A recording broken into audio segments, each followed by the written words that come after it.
নমস্কার বন্ধুরা, আজ আমরা চলে এসেছি গুজরাটের এক অসাধারণ সুন্দর জায়গা নীলকণ্ঠ ধাম পইচা।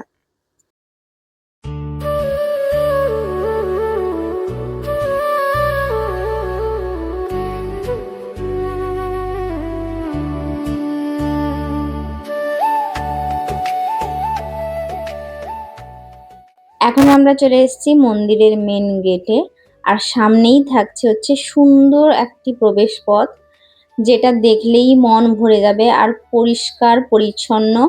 আর এই মন্দিরে ঢুকলেই মনে হবে যেন একটা সিনেমার থিম বা কোনো এক যেন স্বর্গে চলে এসেছি, এতটাই সুন্দর। আর যেহেতু আমরা গেছিলাম দুপুরের দিকে, সেই কারণে মন্দিরে ঢোকার আগেই দেখলাম যে এখানে প্রসাদ বিক্রি হয়। তো সে কারণে দুপুরে খাওয়া দাওয়া হয়নি, এখানে প্রসাদ খাওয়ার জন্যই চলে গেছিলাম।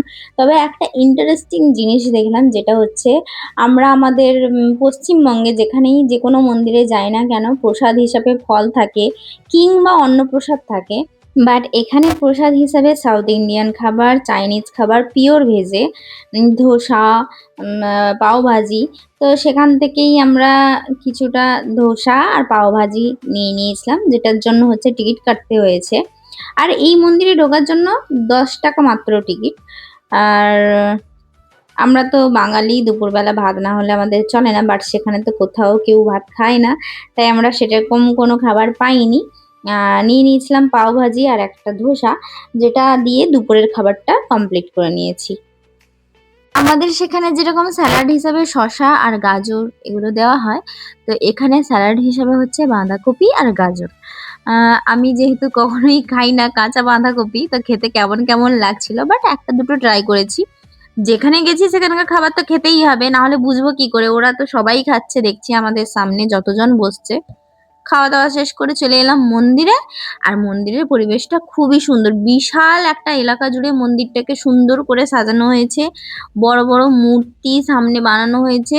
মানে আমার ফোনে যতটুকু ধরেছি আমি সেইটুকুই ভিডিও করেছি, বাট এটা যদি কোনো ক্যামেরা বা ড্রোন ক্যামেরায় ভিডিও হতো না, অপূর্ব সুন্দর, অপূর্ব, মানে মন ভরে গেছে। আর এটা রাতের বেলা দেখতেই সুন্দর লাগে।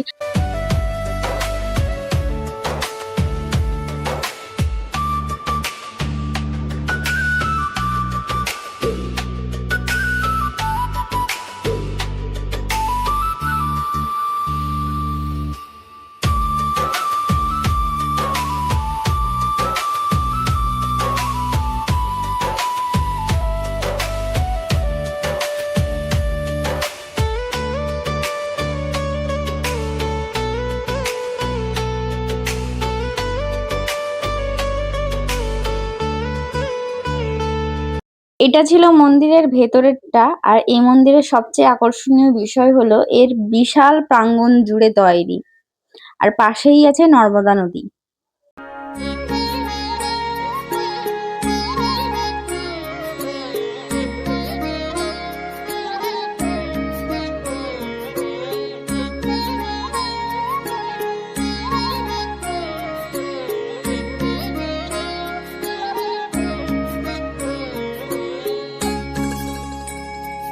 আমরা চলে এসেছি মন্দিরের নিচটায়, যেখানে আছে লক্ষ্মী নারায়ণের মূর্তি।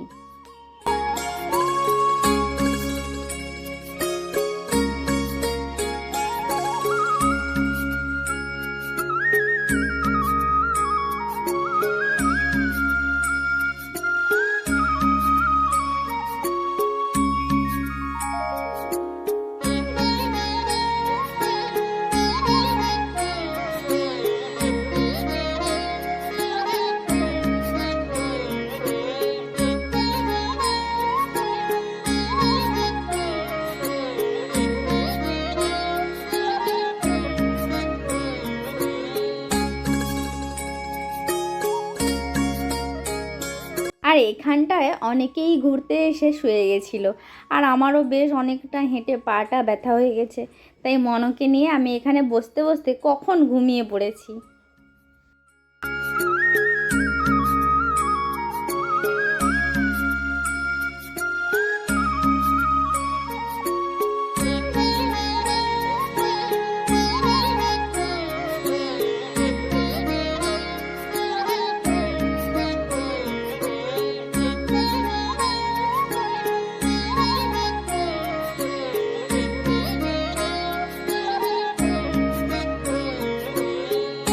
আর এটা ছিল মন্দিরের ওপরেরটায়, মানে মেন মন্দির যেখানে স্বামীনারায়ণ ঠাকুর বসছেন।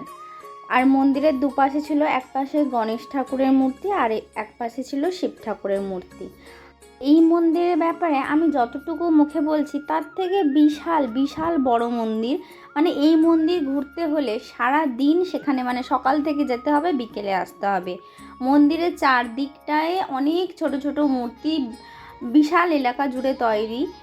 আর এটা ছিল ওপরটায় স্বামীনারায়ণ ঠাকুর যেখানে বসছেন, তার ডান দিকেও ছিলেন এই রাধাকৃষ্ণ ঠাকুর, বাম দিকে কিছু একটা অন্য কোনো ঠাকুর ছিল।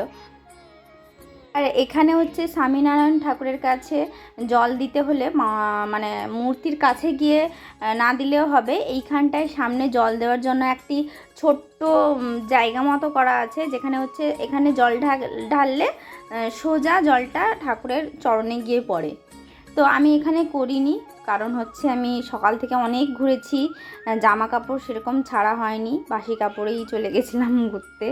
তো মানে বাসি কাপড় না হোক, বাট স্নান টান করে যাইনি, সেই কারণে আমি আর সেটা করলাম না। আর এখানে বিশাল একটা ফ্যান দেখে আমি ভাবলাম আমাদের হাওড়াতেও এরকম এত বড় বড় ফ্যান নেই, এখানে তো বিশাল বড় ফ্যান, কিন্তু ফ্যান চলেনি, সেরকমই আছে।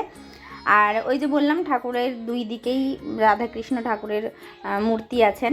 আর এখানকার ঠাকুরকে পুজো দেওয়ার সময় সবাই দেখছি যে খেলনা নিয়ে এসে দিচ্ছে, এটা বেশ ইউনিক লাগলো আমার কাছে।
আর এটাই ছিল সেই নর্মদা নদী, যে নদীটা হচ্ছে শুকিয়ে গেছে গরমের জন্য, ভীষণ রোদ উঠেছিল, আর গরমকালে হয়তো শুকিয়ে যায় আমার জানা নেই।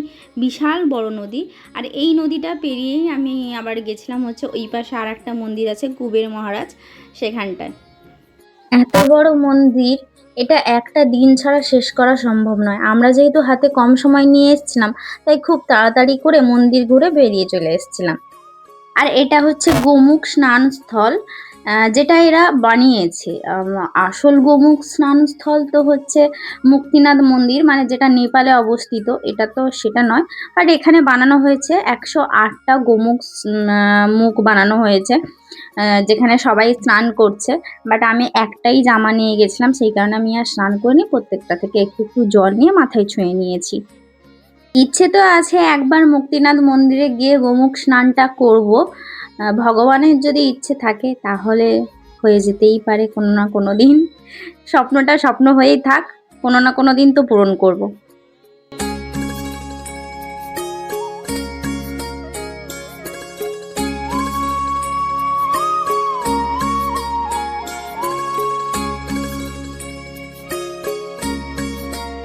একদিনে এতগুলো জায়গা প্ল্যানিং করেছি, সেই কারণেই আমার পা হাত পুরো ব্যথা হয়ে গেছে।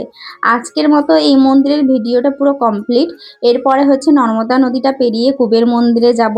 আর আমরা স্ট্যাচু অফ ইউনিটি থেকে এখানটায় রোড বাসে করে এসেছি, লোককে জিজ্ঞাসা করে করে। তো আজকের মতো এই ব্লগটা এখানেই শেষ। আসলে আমি এখানে কয়েকটা জ্যোতির্লিঙ্গ মন্দিরে ঘুরতে এসেছি, আর সেই মন্দিরের ভিডিওগুলো লং ভিডিও করে দেব।